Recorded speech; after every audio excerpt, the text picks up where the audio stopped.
idol at tapos na natin. Yan. Diba? Ganda. Pagka malinis mga idol. Yan. Tapos na natin hanggang dun. Yan. Ano na rin natin yung likod. Pati yung loob ng ating cottage mga idol. Nalinisan natin. So tayo pabalik na ulit dun at may dumating na customer mga idol. So ito yung ating mga gamit. Walis, tingting. And kalay kayo mga idol. Pagod. So yan. At tara. Pabalik na ulit. Samahan nyo ako mga idol.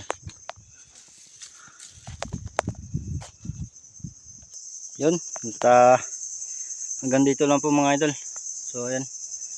Maraming salamat po sa inyong lahat yan. Paki-like and share ang video ito para marami po tayong mga upload na video. Maraming salamat po. Paki-suporta ang aking Facebook page. Yan. Maraming salamat po sa inyong lahat yan. Bye bye.